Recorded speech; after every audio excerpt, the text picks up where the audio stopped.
Tener al día las cuentas. Bueno, ahora sí, vamos a ver, decía, ¿Sanz está ahí? Sí. Estoy. Ahí está. Bueno, los está escuchando también Rubén Rabanal, sí. Alejandro Cancelar, ahí estamos los cuatro, conectados. Bueno, ¿se conocen? Sí. Sí. Sí, por supuesto. Sí. Bien, con Rubén, viejos conocidos del Parlamento argentino. ¿Cuántos años por los pasillos del Senado?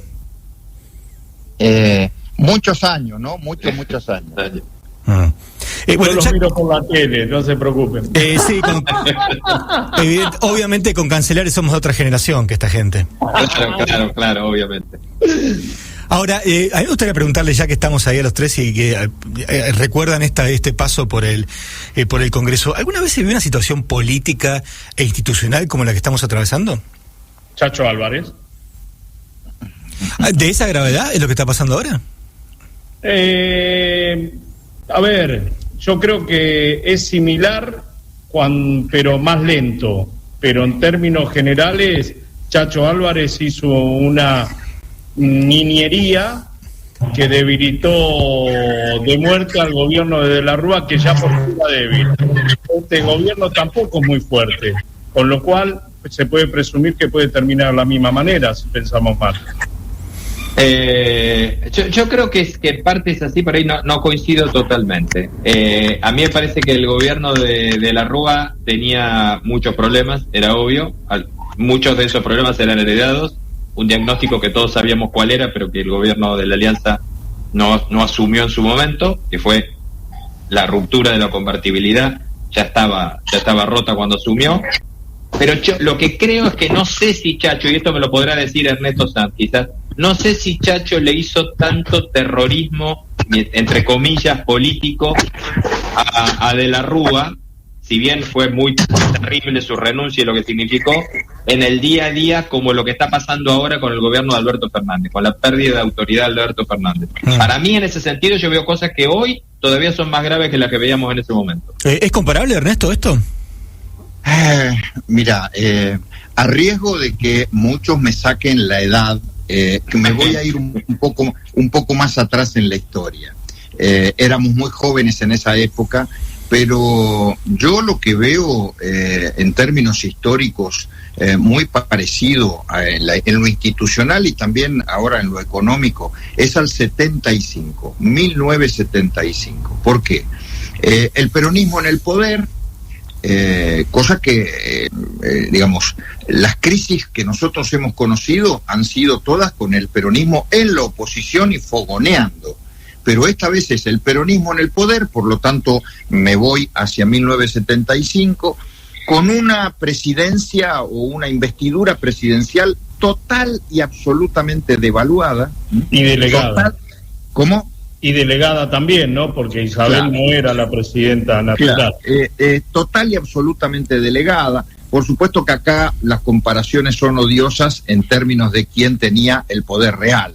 En aquella época el poder real lo ostentaba nada más ni nada menos que un brujo, que era López Rega. No me hagan decir cosas graves ahora, pero el poder real en este momento lo está detentando la vicepresidenta. Punto.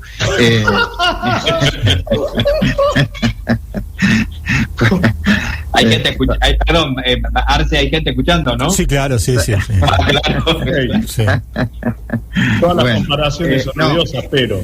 No, pero acá viene la institución presidencial absolutamente devaluada, el poder real en otro lado, y con una economía ingresando en aquella época en un periodo inflacionario muy, muy fuerte. Aquí todavía no podemos decir que estamos frente a un periodo de hiperinflación, pero la verdad es que la inflación ya se ha desbocado.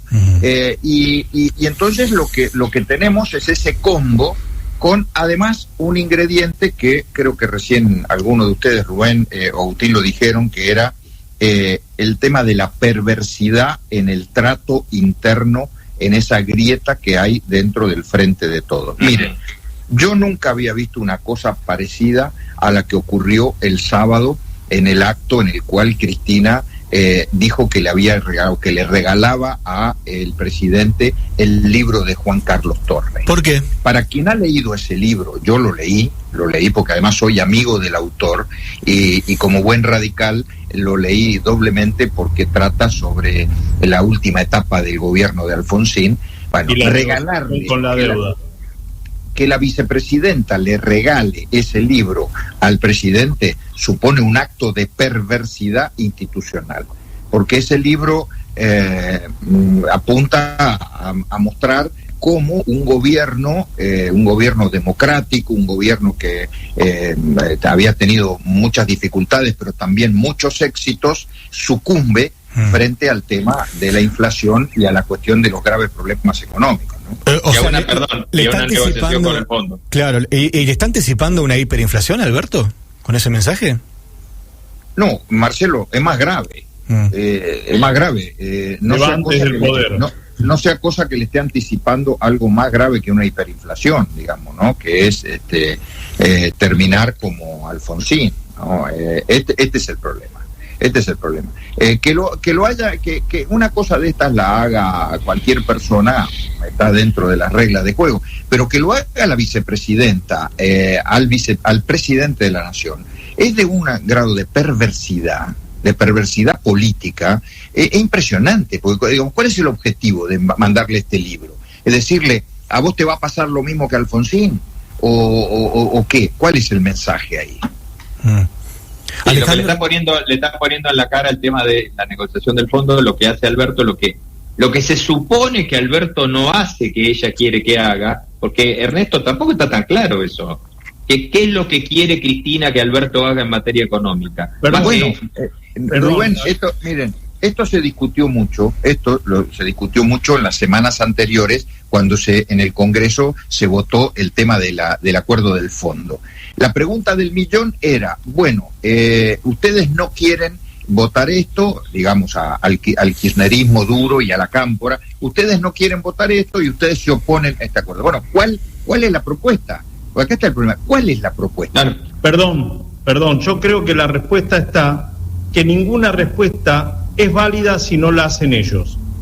Porque ellos le pagaron a Repsol YPF en efectivo, ellos le pagaron al Club de París en efectivo, el esposo de la vicepresidenta le pagó en efectivo al Fondo Monetario. Es decir, cuando lo hacen ellos está bien.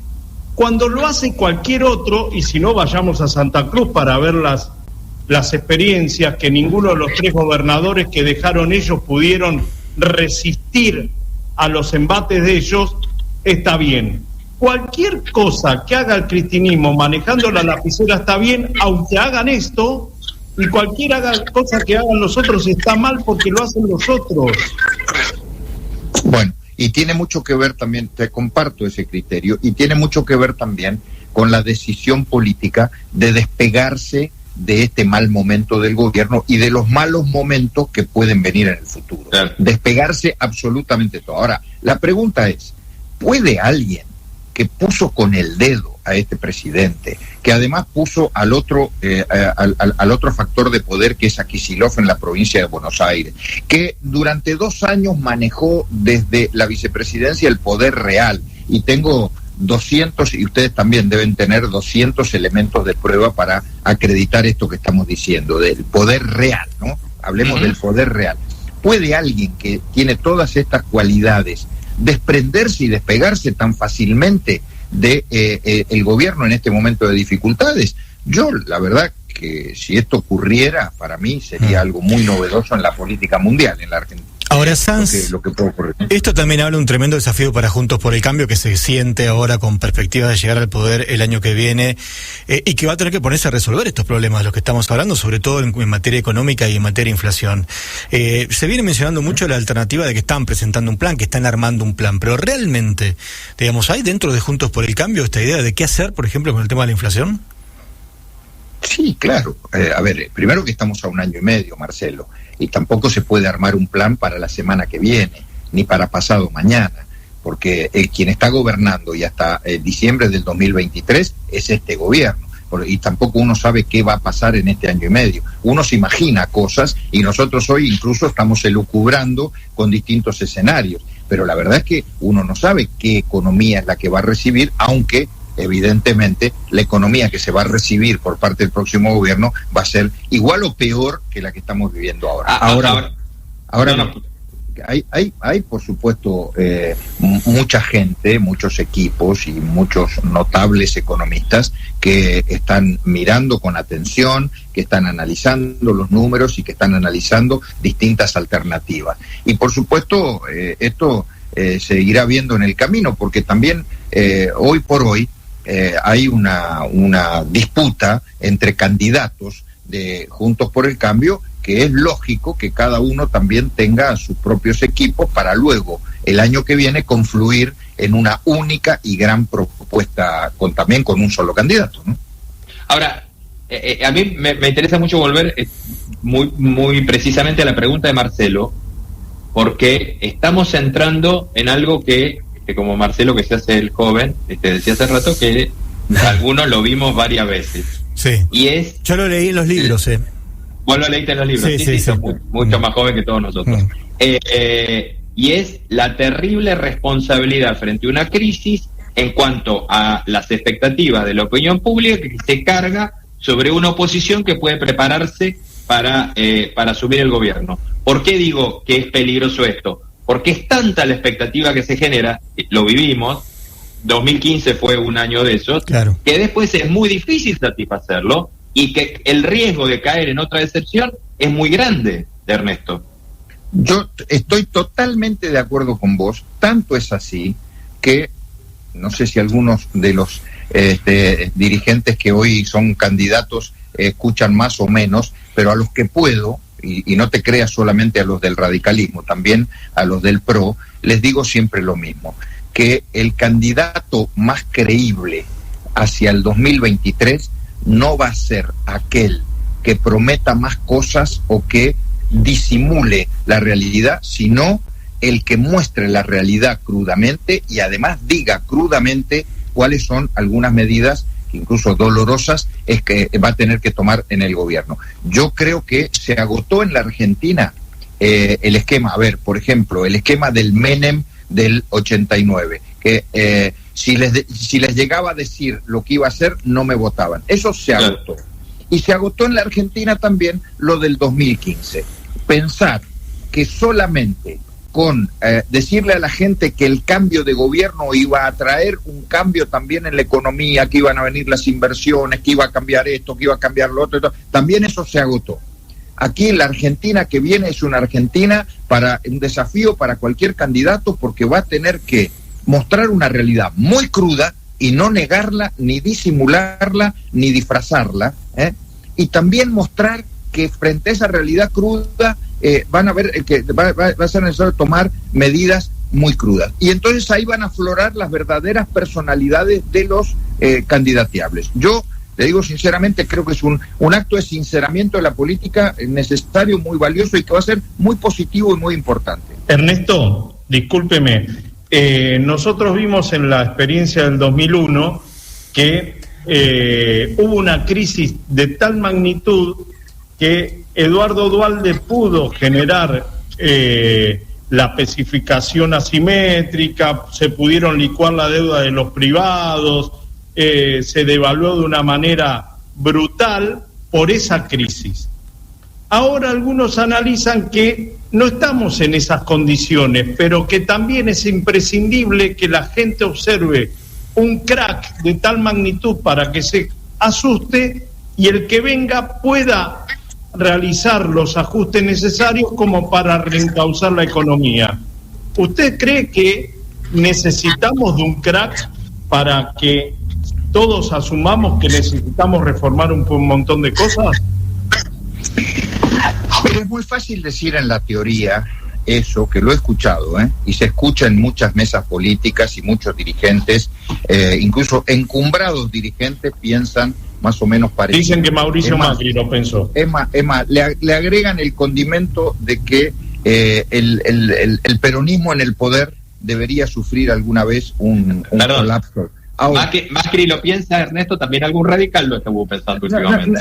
No hago nombre, digo que alguna gente lo puede pensar. Ahora bien, dicho esto en la teoría es una cosa, y pensar en las consecuencias que tendría cualquier colapso, cualquier crisis terminal o cualquier situación parecida a la que hemos vivido, por ejemplo, en el 2001 pueda tener en las personas, en los seres humanos, en los argentinos de a pie, en una sociedad que ya está recontragolpeada, que viene empobrecida, que viene con un montón de problemas. Agregarle esto del crack, del colapso y demás, es muy lindo para decirlo en la teoría, pero detrás de esto hay seres humanos. Sí, seguro. No hay que perder de vista nunca eso. Ahora, Ernesto, yo lo que te pregunto es, ¿cómo haces vos para pensar que puede no pasar eso cuando tenés un país que hoy tiene una inflación de 60%, pero con la mitad de los precios de la economía regulados abajo, con una tapa de la olla puesta encima? Cuando tenés demandas sociales que están excediendo cualquier posibilidad de razonamiento. Sí, con tarifas de servicios subsidiadas, además. Bueno, por eso, tarifas de servicios subsidiadas y el resto de los precios con la tapa de presión encima. Lo que te quiero decir es que todos estos datos objetivos que vos estás dando te muestran que hay una situación de crisis muy profunda. Es más, creo que Agustín, cuando arrancamos esta nota, decía que, o alguno de ustedes dijo, que podría ser incluso más profunda que del 2001. Lo que yo estoy diciendo es que ningún dirigente político puede alentar o puede echar combustible al fuego en esto. Si se produce un colapso porque el gobierno es incapaz de resolver los problemas y los problemas se agudizan, se multiplican y se profundizan, bueno, la triste historia de los argentinos, pero la verdad es que la política hoy tiene que tratar de evitar llegar a ese momento. Y fíjate vos, esto fue un tema que se discutió cuando Juntos por el Cambio definió apoyar lo del acuerdo del Fondo Monetario. Acordate cómo entramos a ese debate. En ese debate entramos en Juntos por el Cambio con posturas de las más extremas, sí, de las más extremas. Y gracias a un debate racional y a mucha madurez adentro, lo cual habla de una solidez actual de la coalición muy importante, pudimos encontrar una salida que fue lo que se votó, que era darle el financiamiento al gobierno, porque un default era esto que estamos hablando, un default era precipitar el colapso, precipitar una crisis terminal, y entonces la oposición acompañó. Y creo que la oposición tiene el deber de acompañar todas aquellas medidas que puedan evitar un colapso. Uh-huh. Más allá de quién esté gobernando, más allá de los errores y más, porque una crisis en la Argentina hoy no es una crisis en Noruega, es una crisis en un país que hace, 50, 60, 70 años que viene arrastrando estos problemas, y entonces la pobreza hoy no admite más crisis y más colapsos. Está muy bien. Bueno, Ernesto, muchas gracias por la entrevista. Me quedo con una sola cosa, nada más, que eso sí va a ser inédito en la Argentina si se da lo que usted dice, que un candidato va a ganar diciendo la verdad. A ver, no sé si, a ver, Marcelo. Mirá cómo será que nos reímos, fue la mejor broma de la noche. Claro, va a ser raro eso. Ahora, ustedes son parte de una sociedad que está muy madura, y entonces esa sociedad madura, yo no sé si es capaz de tolerar este momento de realismo brutal que vive la Argentina. Yo no sé si es capaz de tolerar algún candidato que venga a venderle pelitos de colores, sí, o que venga a disfrutar. Yo sinceramente confío en la madurez de la sociedad argentina, y por eso mi consejo a algunos de los que son candidatos, por lo menos los más amigos míos, es, miren, no le tengan miedo a decir la verdad, no tengan miedo a hablar de la cruda realidad, y no tengan miedo de decir las cosas que harían en caso de ser presidente, porque si no lo hacen, ahí sí que estarían defraudando no solo a la sociedad y a la candidatura, a la política. Hoy la política en la Argentina no admite mentiras, ni disfraces, ni ambages, ni enjuagues. Ernesto, pero está creciendo un líder, no digo carismático, pero sí con ideas ni siquiera de derecha, ya casi anárquicas, que le está diciendo a la gente algo muy sencillo: la casta. Y de ahí para abajo le creen y lo pueden llegar a votar. Sí, bueno, vos estás hablando de Milei, ¿no? Sí, efectivamente. Bueno, sí, de Milei entre medio, pero ¿sabes una cosa? Pero ¿sabes una cosa? Cuando tuvo que hablar de los planes sociales, arrugó y dijo que iba a mantener todos los planes sociales, pero eso sí, que lo manejaran las provincias. Una pero una burrada grande. Entonces, también hay que empezar a analizar a los candidatos, no solamente por las cosas que dicen para la televisión, para los tweets, para las redes y demás, sino cuál es la profundidad de las cosas que están diciendo. Porque yo me puedo presentar en la vida como un liberal y decir, el libre mercado y la competencia, y esto, bueno, flaco, está bien, pero vos vas a gobernar, no vas a gobernar un estado ideal que se estudia en las universidades, vas a gobernar la Argentina. Y entonces decime, desde el primer día, ¿qué vas a hacer? Con oligopolio, qué vas a hacer con la Comisión Nacional de Defensa de la Competencia, qué vas a hacer con los sindicatos, qué vas a hacer con las leyes laborales, qué vas a hacer con los planes, con las organizaciones sociales, con etcétera, etcétera, etcétera. Y después te llevo al terreno de la justicia y te digo, ¿qué vas a hacer con la justicia, con la corte, con los etcétera, etcétera? Entonces ahí creo que en 1 año y medio tenemos todos los argentinos una prueba para ver quién rinde mejor ese test. Y ese test no se rinde con palabras, se rinde con muchas otras cosas. Sanz, muchas gracias. Gracias. No, gracias a ustedes. Un abrazo grande. Ernesto Sanz, hablando con nosotros en esta primera emisión de la Mesa del Poder. Bueno, señores, muchas gracias a los dos, y seguimos en contacto y nos reencontramos el viernes. Rubén Rabanal y Alejandro Cancelare. Gracias. ¿Nos dejan venir el viernes? Muy interesante, sí. Dicen que vamos hasta Mendoza con todo pago. No, chicos, no, salimos de acá por cuando quiera, como decía Lelutier, no me asusta el acertijo. De hecho, ya han tenido pruebas de eso ustedes dos. Sí, ya sé. Un abrazo grande. Un abrazo, gracias. Bueno, hasta aquí llegamos, las 9 de la noche, 2 minutos. Cerramos esta primera emisión de la Mesa del Poder. Nosotros volvemos el viernes, pero recuerden que el próximo miércoles también lo mismo, la misma edición, pero abarcando los temas provinciales. Muchas gracias y esperemos que haya sido de su interés. Chao. Alianzas que